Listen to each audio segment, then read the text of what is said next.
नमस्कार, स्वागत है आपका आपकी अपनी चैनल उज्जवल जीके में और मैं हूं सीमा तेजस। आज हम पढ़ने जा रहे हैं शिक्षा मनोविज्ञान का अर्थ क्षेत्र एवं उपयोगिता, चैप्टर फर्स्ट। और इसकी आज क्लास सेकंड रहेगी। पहली क्लास में हम 50 प्रश्न कर चुके हैं।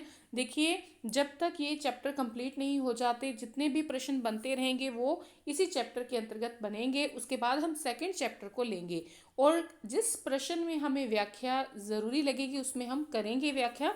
और साथ ही एक और बात कि हम 5000 प्रश्नों की श्रृंखला को लेकर चल रहे हैं और इसके अलावा भी बहुत सी टेस्ट सीरीज जो है आपको चैनल में मिल जाएगी, शिक्षा मनोविज्ञान, बाल मनोविज्ञान से संबंधित। और वन लाइनर जो है क्वेश्चन भी आपको महत्वपूर्ण क्वेश्चन करवाए जाएंगे। तो बने रहिएगा चैनल पर। और अगर आप रीड की तैयारी कर रहे हैं, फर्स्ट ग्रेड सेकंड ग्रेड की तैयारी कर रहे हैं, तो उज्जवल जीके की प्लेलिस्ट में जाकर एक बार वीडियो चेक ज़रूर करें। 6 से लेकर 10 तक की क्लासेस आप क्वेश्चन पढ़ना चाहते हैं, नोट्स देखना चाहते हैं, तो वो भी आपको लगातार करवाए जा रहे हैं, तो आप वो भी वीडियो देखें। चैनल पर नए हैं प्लीज़ चैनल को सब्सक्राइब करें और अपने अधिक से अधिक मित्रों में शेयर करें। तो चलिए पढ़ना शुरू करते हैं। पढ़ने से पहले देखिए, पिछली वीडियो में हमने एक प्रश्न पूछा था आपसे कि मनोविज्ञान आचरण और व्यवहार का यथार्थ विज्ञान है। ये परिभाषा किसने दी है? 4 ऑप्शन थे और उसमें सही जो उत्तर है वो है मैकडूगल। जो मैकडूगल साहब हैं, इन्होंने कहा था कि मनोविज्ञान आचरण और व्यवहार का यथार्थ विज्ञान है। हमारे प्रश्न की संख्या थी 49वां प्रश्न था हमारा, ठीक है। तो चलिए आज हम शुरू करते हैं। हमारा पहला प्रश्न शिक्षा मनोविज्ञान का अर्थ क्षेत्र उपयोगिता से संबंधित है। चलिए देखते हैं पहला प्रश्न क्या है। मनोविज्ञान को आत्मा का विज्ञान माना है। तो किसने माना है मनोविज्ञान को आत्मा का विज्ञान? तो 4 ऑप्शन आपके सामने दिख रहे हैं, ध्यान से देखिए। इन चारों में से कौन सा उत्तर सही लगेगा? चलिए उत्तर देखते हैं क्या है। मनोविज्ञान को आत्मा का विज्ञान जो माना है वो प्लेटो ने माना है, अरस्तु ने माना है, डेकार्ट ने माना है। देखिए 16वीं शताब्दी में ये चीजें कही गई। देखिए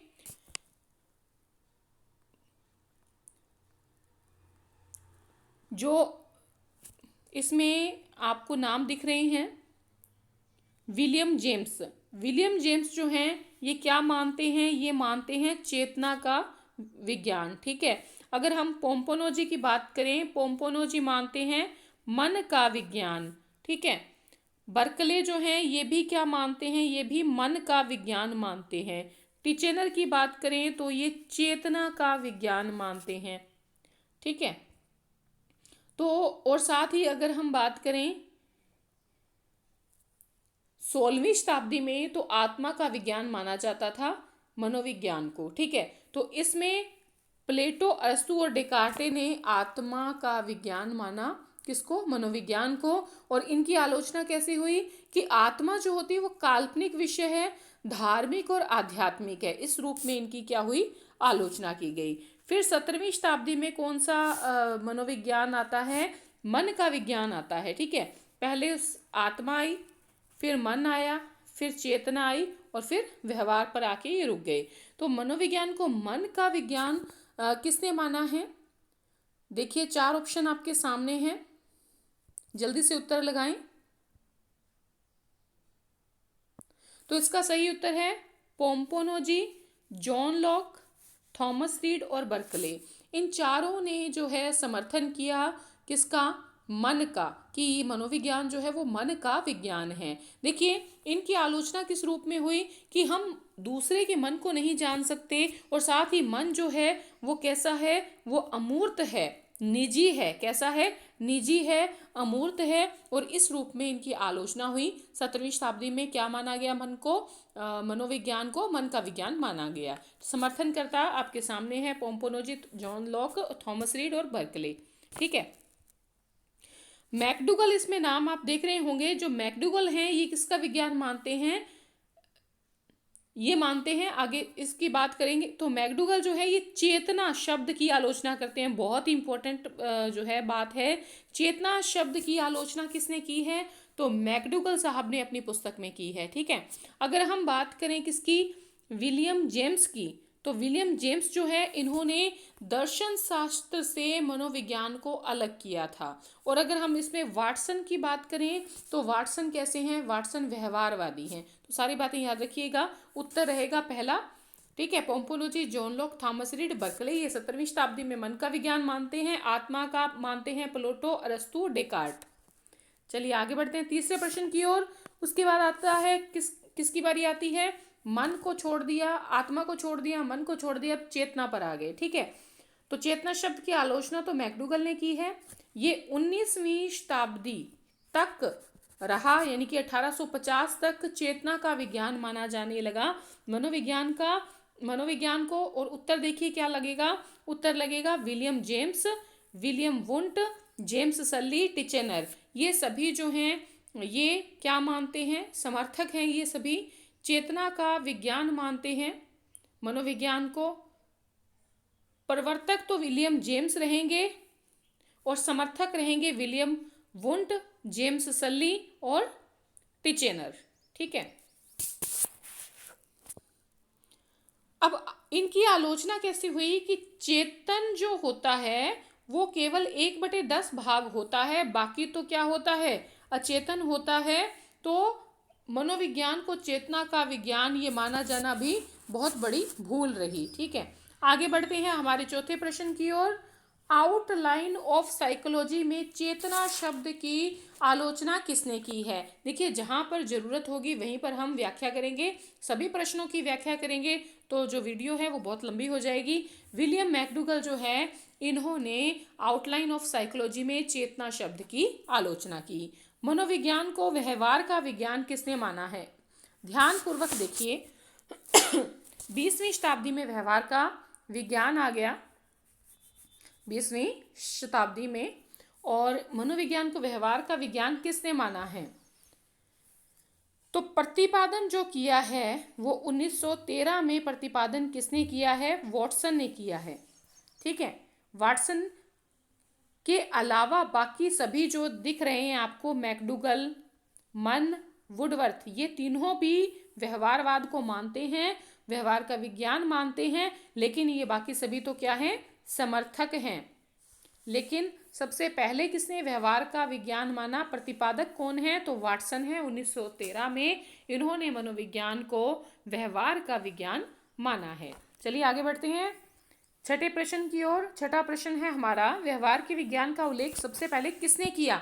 ध्यान पूर्वक देखिए, प्रश्न यहीं पर हम गलत कर देते हैं। एक तो है कि मनोविज्ञान को व्यवहार का विज्ञान माना किसने है, प्रतिपादक कौन है, और एक प्रश्न ये आ जाए कि व्यवहार के विज्ञान का उल्लेख सबसे पहले किसने किया है। तो इन दोनों चीजों में अंतर है। देखिए वाटसन साहब तो 1913 में प्रतिपादक बने, उन्होंने कहा कि मनोविज्ञान जो है वो व्यवहार का विज्ञान है। मैकडूगल की बात करें तो इन्होंने 1905, विलियम मैकडूगल नाम है पूरा, 1905 में इन्होंने क्या किया, व्यवहार के विज्ञान का उल्लेख सबसे पहले इन्होंने किया था, ठीक है। सबसे पहले व्यवहार के विज्ञान का उल्लेख इन्होंने किया है, प्रतिपादक वाटसन है। पिल्सबरी की बात करें तो 1911 में इनकी पुस्तक आई थी, मनोविज्ञान के मूल तत्व। मनोविज्ञान के मूल तत्व किसकी पुस्तक है, पिल्सबरी की है, 1911 में आई थी। और इस पुस्तक में इन्होंने व्यवहार का विज्ञान मनोविज्ञान को माना है, ठीक है। लेकिन प्रवर्तक कौन रहेंगे, प्रवर्तक वाटसन रहेंगे, ठीक है। तो ये सभी जो है ये सभी किस, और अगर मन की बात करें तो ये 1906 में व्यवहार की बात करते हैं, व्यवहार के विज्ञान की। लेकिन प्रतिपादक कौन है, वाटसन है। सबसे पहले व्यवहार के विज्ञान का अपनी पुस्तक में उल्लेख किया मैकडूगल साहब ने। चलिए आगे बढ़ते हैं अगले प्रश्न की ओर। शिक्षा शब्द का प्रयोग सब परिवर्तनों को व्यक्त करने के लिए किया जाता है जो व्यक्ति के जीवन काल में होते हैं। ये कथन किसका है, ये कथन है डगलस और हॉलैंड का। शिक्षा शब्द का प्रयोग सब परिवर्तनों को व्यक्त करने के लिए किया जाता है जो व्यक्ति के जीवन काल में होते हैं, कथन है डगलस और हॉलैंड का। नेक्स्ट देखिए, कलकत्ता विश्वविद्यालय में मनोविज्ञान का प्रथम विभाग डॉक्टर एन सेनगुप्ता ने कब खोला। तो डॉक्टर एन सेनगुप्ता ने कलकत्ता विश्वविद्यालय में मनोविज्ञान का प्रथम विभाग जो है 1916 में खोला। जर्मनी में गेस्टाल्ट मनोविज्ञान का उदय कब माना जाता है, 1920 में। 1920 में गेस्टाल्ट मनोविज्ञान का जर्मनी में उदय हुआ।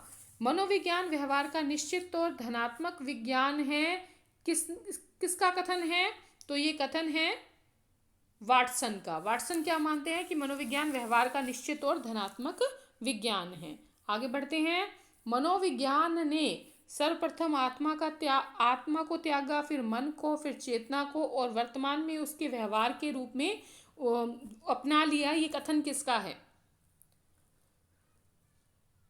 तो ये कथन है वुडवर्थ का। ठीक है, आगे बढ़ते हैं। भारतीय मनोवैज्ञानिक एसोसिएशन की स्थापना कब हुई? भारतीय मनोवैज्ञानिक एसोसिएशन की स्थापना 1924 में हुई। 1924 में भारतीय मनोवैज्ञानिक एसोसिएशन की स्थापना हुई। देखिए 50 प्रश्न लेते हुए चल रहे हैं। 100 के लगभग अगर वीडियो हो जाती है तो प्रश्न कितने बन जाएंगे? 5000 प्रश्न बन जाएंगे। और यकीन मानिए इन 5000 प्रश्नों के बाहर आपका प्रश्न जाने वाला नहीं है। अगर प्रश्न और बनते दिखे तो 400-500 प्रश्न आपको और भी इसके अलावा करवाए जाएंगे। वन लाइनर महत्वपूर्ण प्रश्न भी आपको करवाए जाएंगे। तो चैनल पर बने रहिएगा, ठीक है, जब तक आपका एग्जाम नहीं हो जाता। स्किनर ने साइंस एंड ह्यूमन बिहेवियर प्रकाशित की। कब की? 1953 में स्किनर ने साइंस एंड ह्यूमन बिहेवियर प्रकाशित की। और मान के चलिए ये सारे प्रश्न आप जो मैं बना रही हूँ ये अवनी पब्लिकेशन की बुक से बना रही हूँ। और धीर सिंह का नाम आप सब जानते हैं, धीर सिंह धाबाई, ठीक है, उनकी बुक से मैं प्रश्न बना रही हूँ, तो गलत होने का सवाल नहीं है। ठीक है, आप सब जानते हैं धीर सिंह धाबाई को, तो उनकी बुक से ही मैं ये सारे प्रश्न जो हैं बना रही हूँ। तो ये बहुत आपके लिए इम्पोर्टेंट रहने वाले हैं। स्किनर ने साइंस एंड ह्यूमन बिहेवियर की पुस्तक जो है वो प्रकाशित की। कब की? तो 1953 में प्रकाशित की।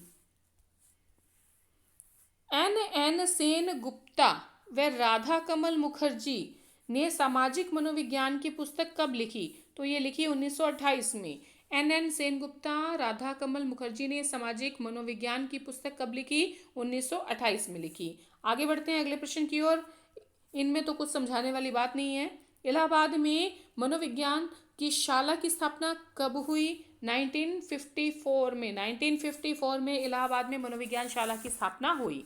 आगे बढ़ते हैं अगले प्रश्न की ओर। किसने मनोविज्ञान को सजीव प्राणियों का सकारात्मक विज्ञान कहा और 1908 में व्यवहार शब्द का प्रयोग किया? विलियम मैकडूगल साहब जो हैं इन्होंने 1908 में व्यवहार शब्द का प्रयोग किया। साथ ही इन्होंने सजीव प्राणियों का सकारात्मक विज्ञान कहा मनोविज्ञान को।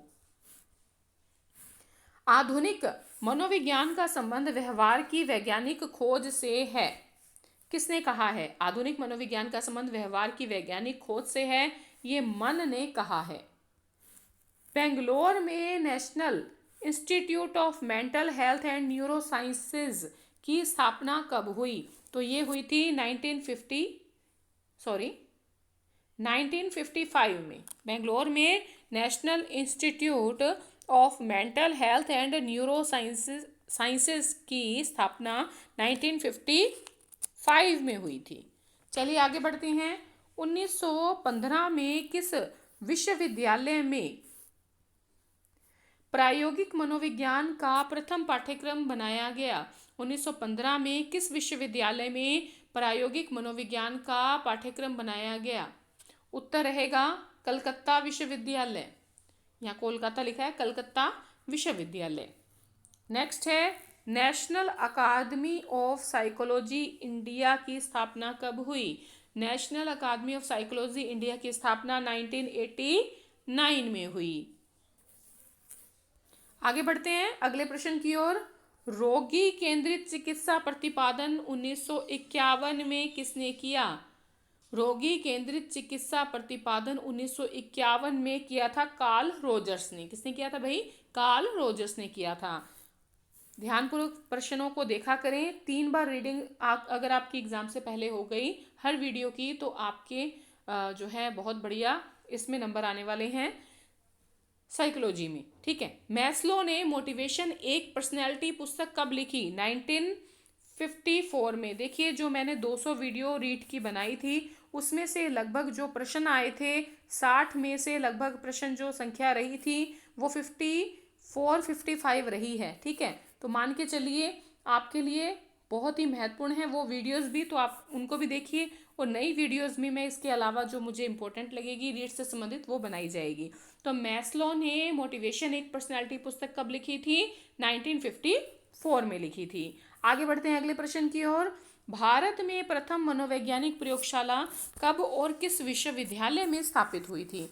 भारत में प्रथम मनोवैज्ञानिक जो प्रयोगशाला थी वो 1916 में कलकत्ता विश्वविद्यालय में स्थापित हुई थी। पहले मनोविज्ञान की प्रयोगशाला भारत में कलकत्ता विश्वविद्यालय 1916 में स्थापित।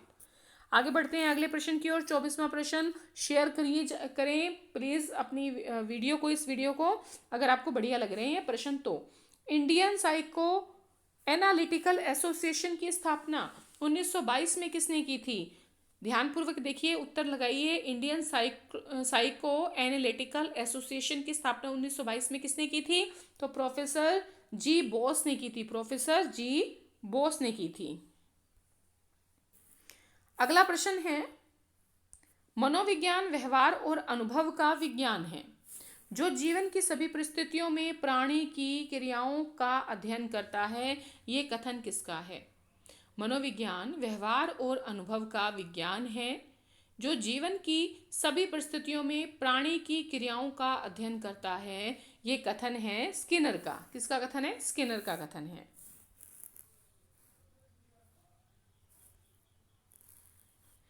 26वां प्रश्न हमारे सामने है, मनोविज्ञान मानव व्यवहार तथा मानव संबंधों का अध्ययन है। कथन किसका है? मनोविज्ञान मानव व्यवहार तथा मानव संबंधों का अध्ययन है। कथन है क्रो एंड क्रो का। क्रो एंड क्रो का। आगे बढ़ते हैं। 1938 में अनुप्रयुक्त मनोविज्ञान का विकास में भारत की तरफ से बात करें तो किसका योगदान था? अगर भारत में अनुप्रयुक्त मनोविज्ञान की बात करें 1938 में, योगदान किसका है? सेन गुप्ता का योगदान है। ठीक है, डॉक्टर सेन गुप्ता का। आगे बढ़ते हैं अगले प्रश्न की ओर। 28वां प्रश्न आपके सामने है, मनोविज्ञान मानव प्रकृति का अध्ययन है। ये कथन किसका है? मनोविज्ञान मानव प्रकृति का अध्ययन है। ये कथन है बोरिंग, लैंगफील्ड और वेल्ड का। इन दोनों का ये कथन है। ठीक है,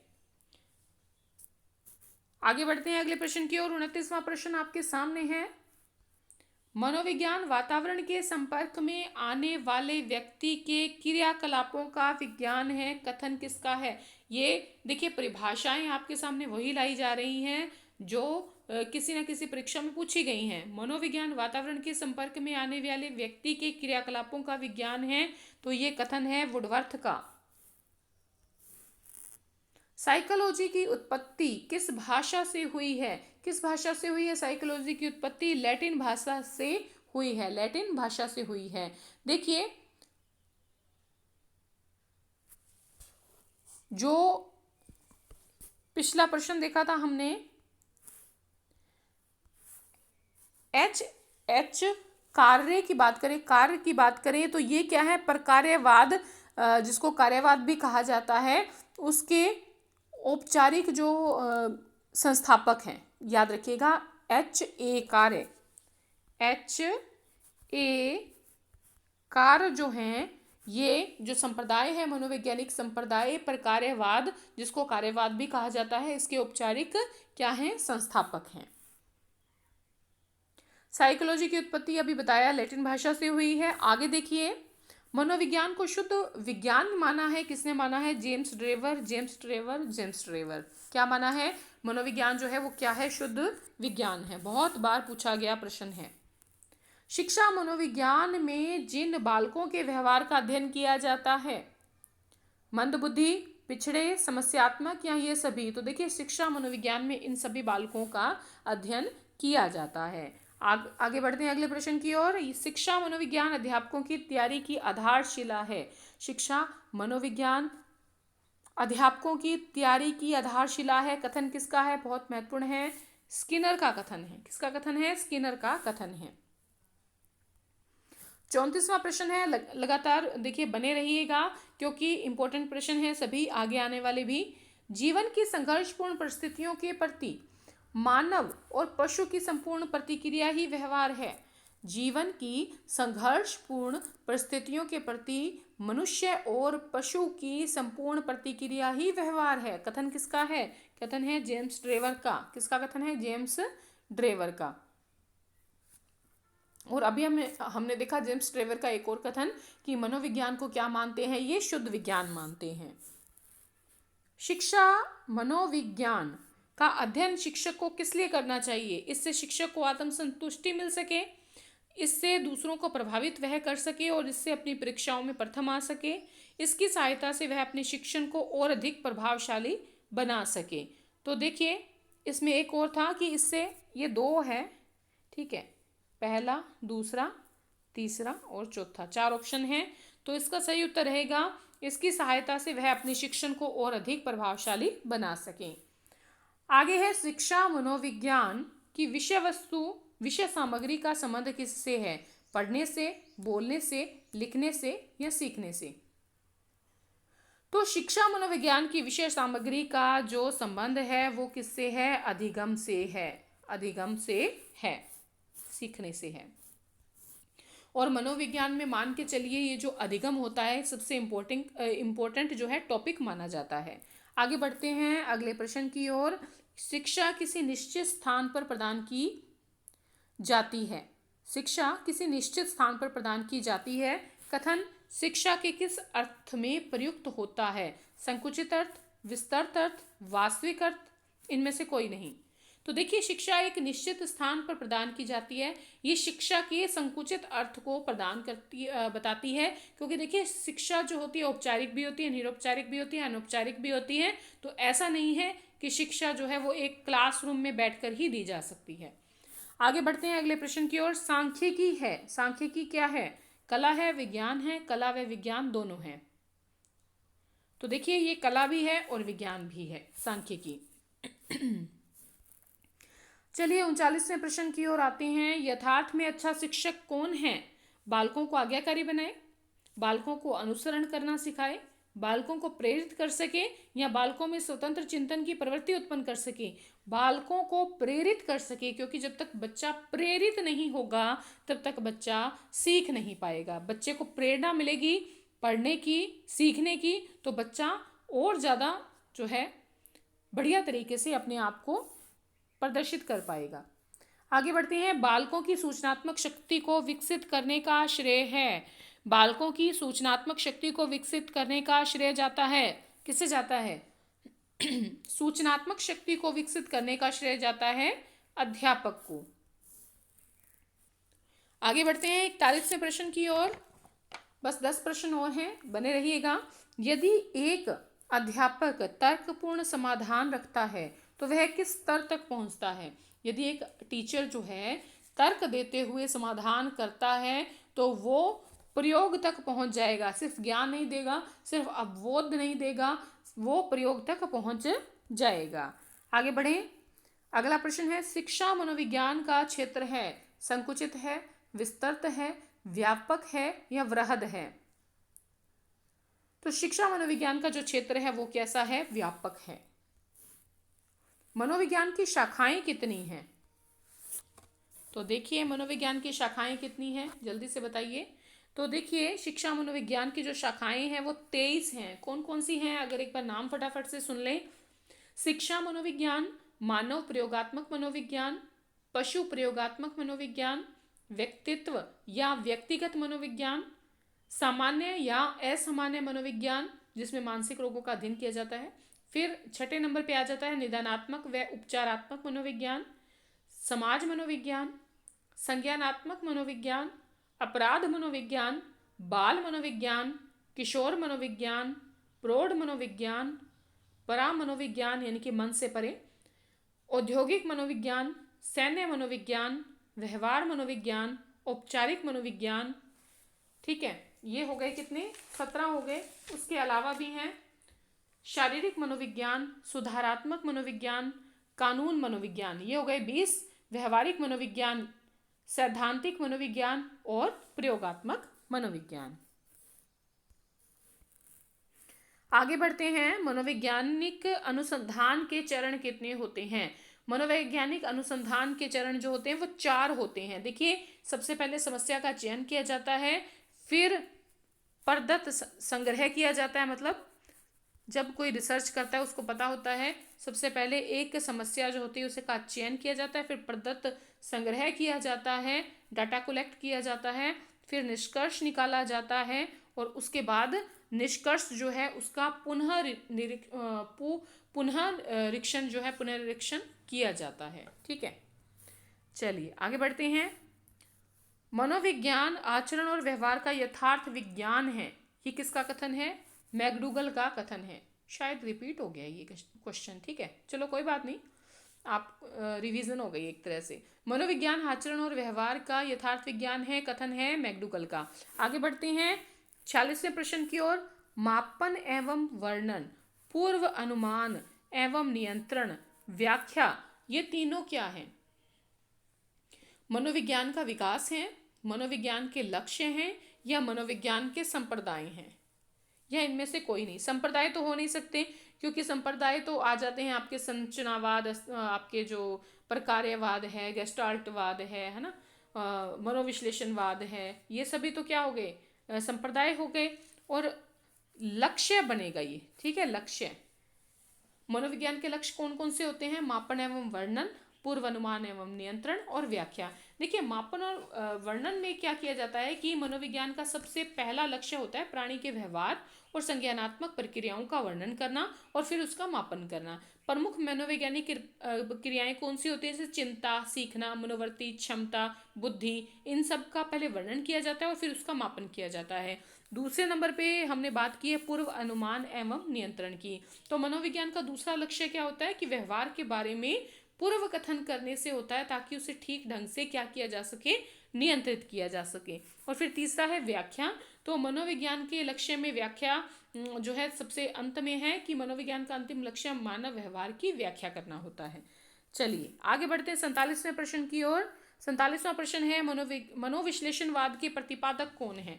मनोविश्लेषणवाद के प्रतिपादक कौन है? सन 1900 ईस्वी में सिगमंड फ्रायड ने मनोविश्लेषणवाद का प्रतिपादन किया था। आगे बढ़ते हैं। चेतन मन जिसका संबंध वर्तमान तथा वास्तविकता से है, कितने भाग हैं? चेतन मन जो है वो है 1/10 भाग। अगर हम बात करें 9/10 भाग की तो ये अचेतन मन है। ठीक है। संज्ञानवाद का दूसरा नाम क्या है या अन्य नाम क्या है? संज्ञानवाद का अन्य नाम है निर्मितवाद। याद रखिएगा, ये प्रश्न भी पूछा गया है। संज्ञानवाद का अन्य नाम निर्मितवाद है। और मनोविज्ञान को विज्ञान का दर्जा दिलाने वाला संप्रदाय कौन सा है? देखिए, ये सारे संप्रदाय जो हैं, ये सारे संप्रदाय हम पढ़ेंगे अगली जो है क्लासेस में, तीसरी चौथी क्लासेस में उनके बारे में डिटेल में चर्चा करेंगे। तो मनोविज्ञान को विज्ञान का दर्जा दिलाने वाला जो संप्रदाय है वो है व्यवहारवाद। ठीक है, शुद्ध विज्ञान है, ड्रेवर ने कहा भी है। तो इस प्रकार से आज हमारी सेकंड क्लास थी और टोटल हमारे 100 क्वेश्चन हमने कंप्लीट कर लिए हैं 2 क्लासेस के अंतर्गत। देखिए, प्रश्न संख्या ऐसी ही रहेगी, 50-50 प्रश्नों की लड़ी रहेगी और 100 जो है वीडियो 100 या 110 जितनी भी बनेंगी वो आपके सामने लाई जाएंगी। और सभी महत्वपूर्ण प्रश्न, सभी शाखाएं, सभी संप्रदाय, सारी परिभाषाएं, सब कुछ आपको पढ़ाया जाएगा। और जहाँ पर व्याख्या की आवश्यकता होगी वहाँ व्याख्या भी की जाएगी। और इसके साथ ही कुछ जो है महत्वपूर्ण जो है क्लासेस में लूँगी जिसके अंतर्गत जो है महत्वपूर्ण जो परिभाषाएं हैं या वन लाइनर जो क्वेश्चन है जो आपको जल्दी जल्दी से एक बार क्या हो जाए, आपके रिपीट हो जाए, तो वो भी आपको करवाया जाएगा। तो अंत तक बने रहने के लिए बहुत बहुत शुक्रिया।